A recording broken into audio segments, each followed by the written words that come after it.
আলাইকুম ভিউয়ার্স, সবাই কেমন আছেন? আশা করি ভালো আছেন। তো ছাদ বাগানে চলে আসলাম। ছাদ বাগানে সুন্দর সুন্দর ফুল ফুটে আছে, সবুজ শাকসবজিতে ভরে আছে মাশাআল্লাহ। তো ছাদ বাগানে আসলে খুবই ভালো লাগে। ছাদ বাগান খুবই একটা ভালো লাগার জায়গা। তো অক্টোবর মাসে যে কাজগুলো করতে হয় বাগানে, সেই কাজগুলো হচ্ছে গাছপালার একটু বাড়তি যত্ন করতে হয়। গাছপালা একটু সার, গোবর সার, জৈব সার এগুলো দিয়ে তৈরি করতে হয় মাটিগুলো। তারপর সব ধরনের শাকসবজি লাগিয়ে দিতে হয়, তাহলে কিন্তু গাছপালা খুবই ভালো হয়।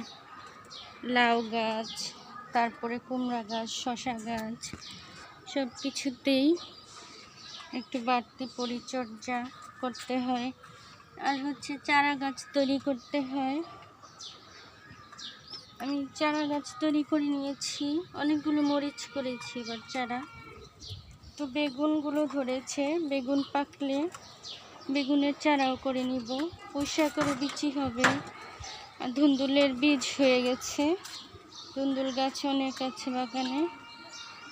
আর এই যে কচু শাক, এই যে টক পাতা, কিছু কিছু বীজ বাগান থেকেই নেওয়া যায়, আর কিছু বীজ বাজার থেকে নিয়ে এসে লাগাতে হয়।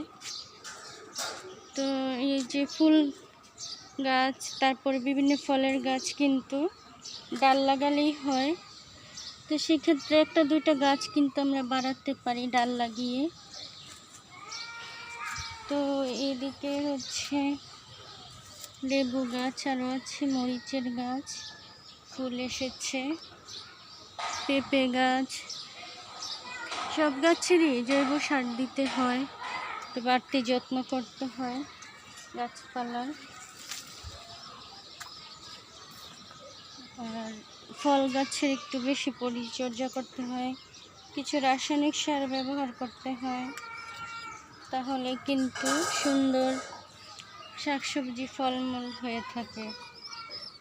তো এই যেমন আমি বেগুন রেখে দিয়েছি, এটা যদি পোকা না ধরে পাকে তাহলে আমি এটা দিয়ে অনেকগুলো বীজ করতে পারবো, চারা তৈরি করতে পারবো।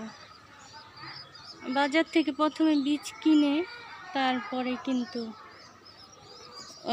একটা দুইটা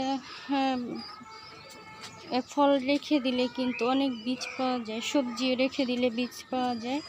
সেগুলো থেকে পরবর্তীতে আমরা বাগান চাষিরা কিন্তু অনেক গাছ করতে পারি। এই যে আমার বরবটি গাছ, বরবটি বীজ থেকে হয়েছে। বড়ই গাছে মুকুল এসেছে। আম গাছেরও একই যত্ন পরিচর্যায় যে নতুন পাতা বের হয়েছে। সব ফল গাছগুলোতে রাসায়নিক সার বা জৈব সার, যে কোনো একটা সার প্রয়োগ করতে হবে এই সিজনে। বৃষ্টি কমে গেলে তাহলে সব গাছেই ভালোভাবে ফলমূল ধরবে।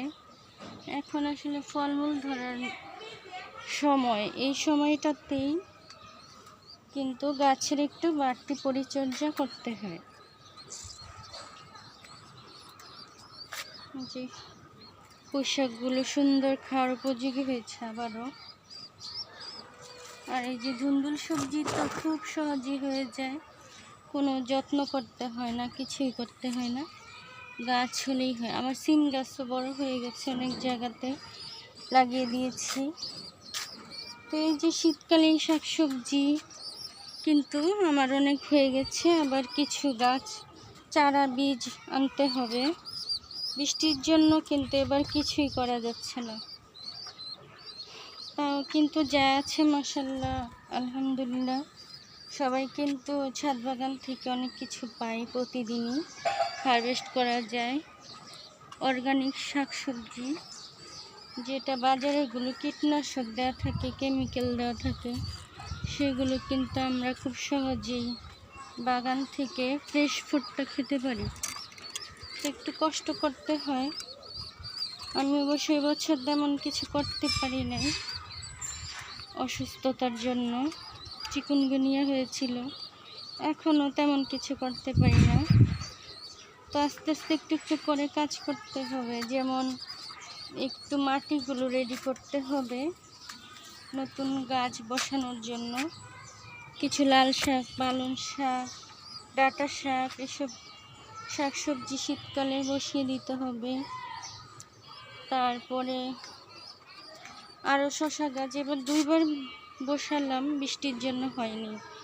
শসা, তারপরে আরও কিছু বীজ নানা রকম এইসব বসিয়ে দিলে তাহলে খুব ভালো হবে। যে চিচিঙ্গা গাছ কোথায় বেয়ে আসছে, অত উপরে হয়েছে।